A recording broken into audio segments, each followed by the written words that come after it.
Kim Kardashian said this could have been taken at like 6 in the morning. Now, Kylie Jenner has said she will no longer be buying Hermes bags after everything that's been said about their bags. Even Hermes is feeling the pressure right now as luxury sales slow down and social media adds fuel to all the drama.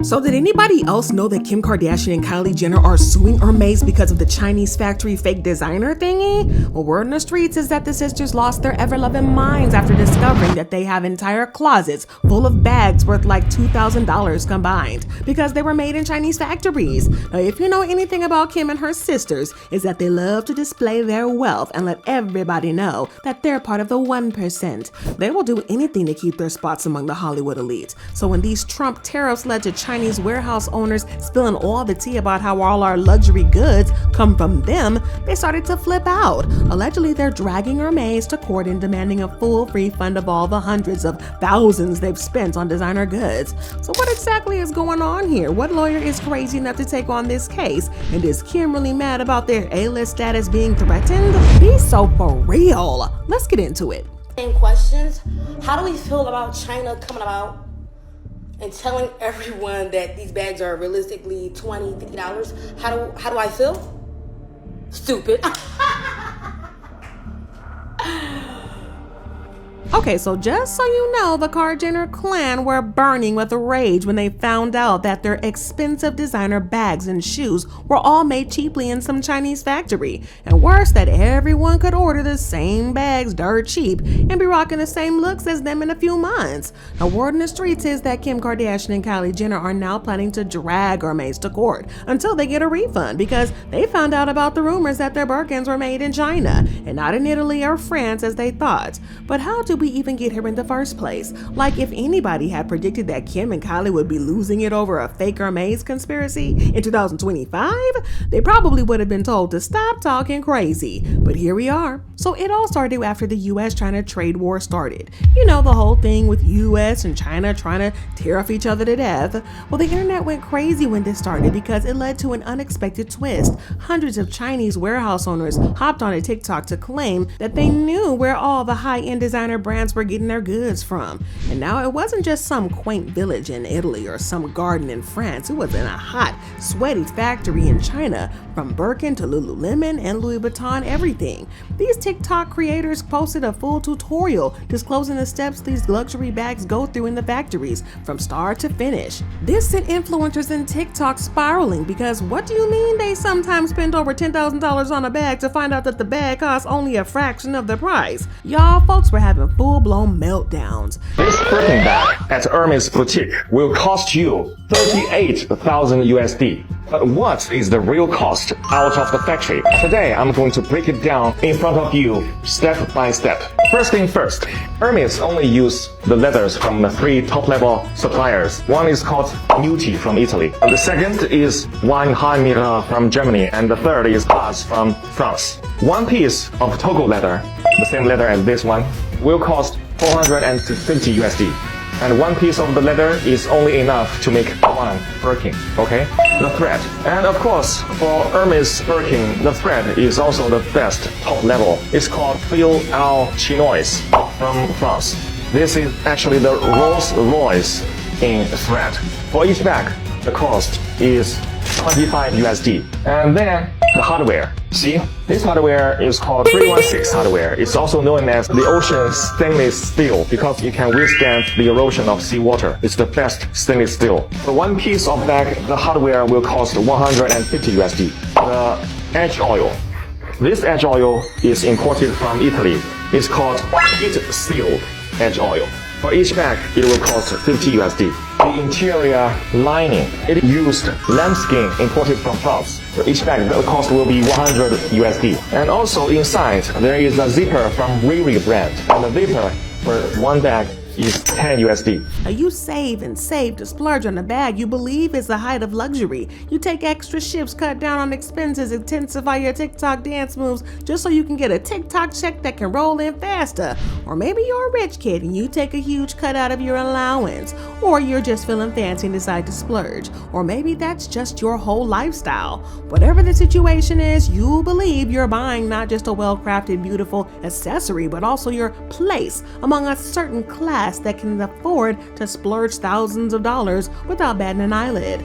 But in songs, female rappers rap about their bags and shoes or being the real deal, and male rappers rap about their designer clothes and jewelry being the coldest. It's a sign of class, respect, and status. But then you have some random people on TikTok talking about how your favorite Lululemon leggings only cost $5 to $6, and your favorite Louis Vuitton bags cost only $50 to produce. And don't get me started on how your Chanel and Birkin bags only cost about $300 to produce. And then add an extra $50 for packaging and branding, and you have a whole new bag.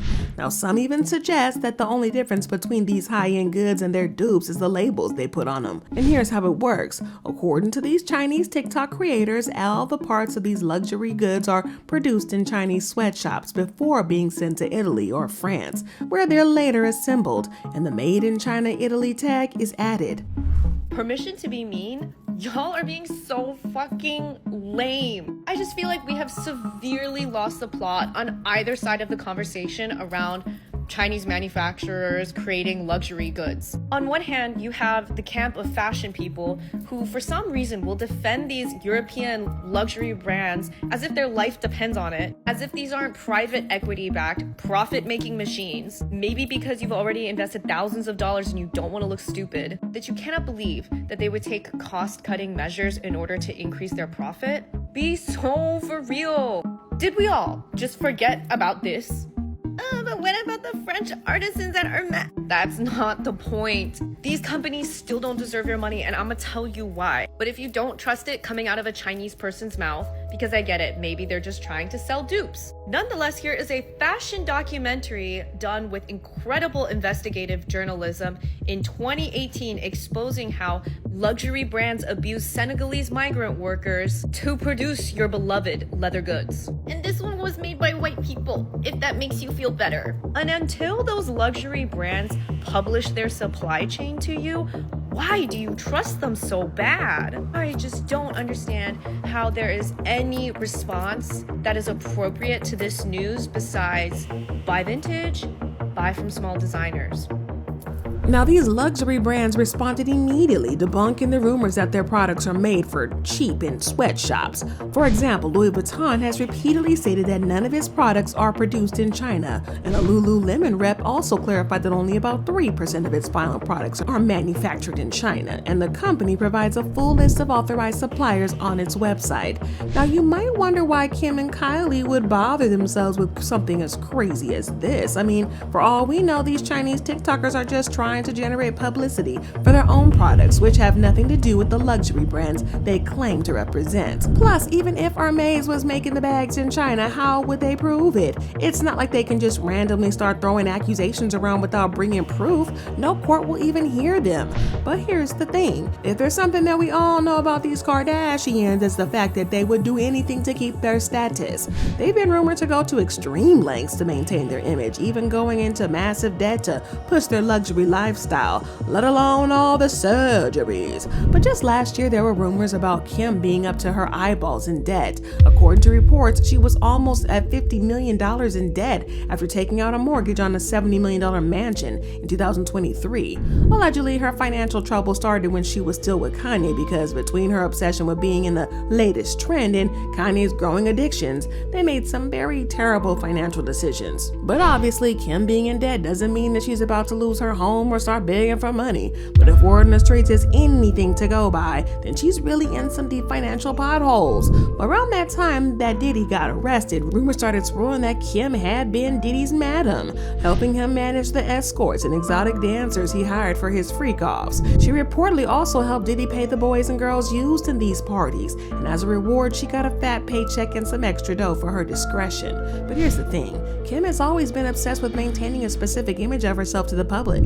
The entire family is like that, but it's just extra with Kim. When the rumors of her being Diddy's madam went viral, fans started digging into her past and found some pretty interesting things. Now, Kim's apparently has been hustling for that lifestyle for a long time. One of the things that popped up was Kim's relationship with a notorious criminal known as Joe Low. Now, Joe Low is a sketchy businessman who has been declared wanted by the government over fraud and embezzlement. Before Kim became Kim we all know today, this Joe Low guy was her little sugar daddy, and she allegedly used to help him launder money. Insiders once revealed that Kim would accompany Joe Low to these shady casinos and gambling houses back then.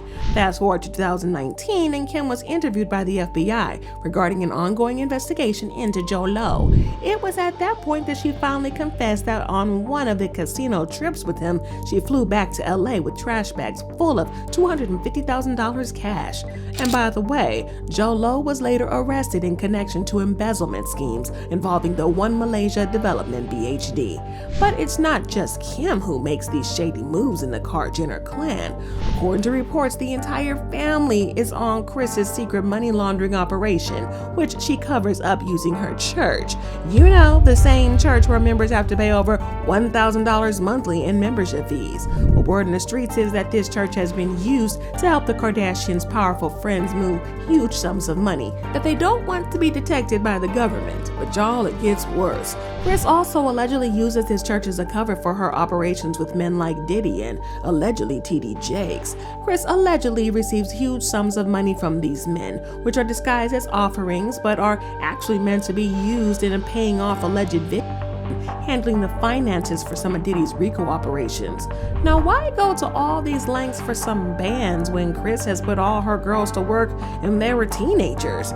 Well, it's about the lifestyle. It's all about the associating with the right people to get the right connections and be invited into the right spaces. Speaking of which, have y'all noticed how Kim somehow always manages to get invited to these prestigious industry fashion events, even though she struggles to stay on theme and just ends up wearing some sort of waist disappearing corset? Well, she repeats the same boring, over sexy look every year and still keeps forcing herself into these spaces. And let's just say the people have always told her how they felt about her gimmicks. That's why there's so much backlash whenever Kim wears an important historical fashion piece. For example, when she wore the iconic Marilyn Monroe nude dress to the Met Gala in 2022. Now, when Marilyn wore it, she looked ethereal because she was rocking that dress because it matched her skin tone perfectly.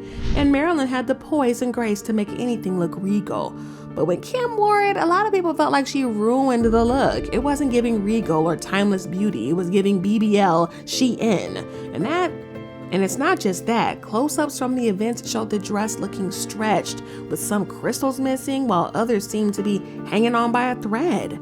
Y'all, fast forward to 2024 and Kim faced all kinds of backlash again for rocking Princess Diana's Atala cross necklace at the 2024 LACMA Art and Film Gala. She paired the necklace with the Gucci dress with a very deep neckline that many people felt was too tacky for the iconic chain.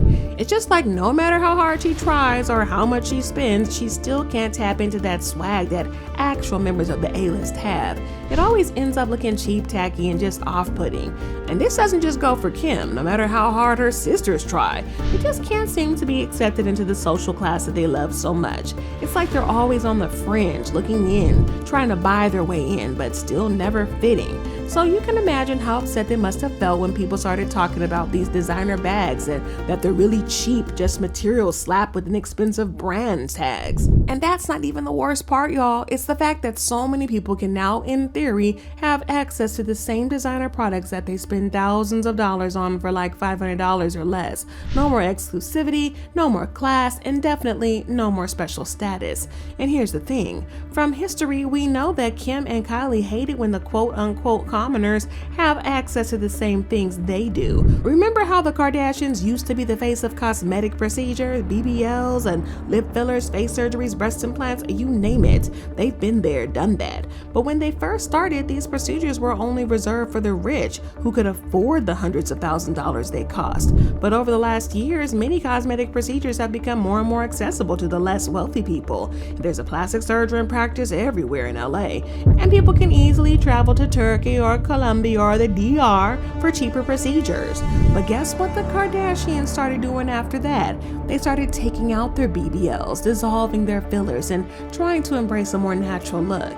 Now you see them talking about eating clean and keeping fit and regaining their peace, but don't get it twisted. It's not because of some sudden realization that the grass is greener on the other side, because the BBL look is now considered cheap. They have to return to being thin and white. That's the same thing that happened with these Birkin bags and China stuff. It just feels cheap, so they can't be associated with it. But let me ask y'all this. Do you think Kim and Kylie will actually go through with suing Hermés, or do you think it's just one more thing for the rumor mill to feed on? Drop your thoughts and comments below and then check out this next video.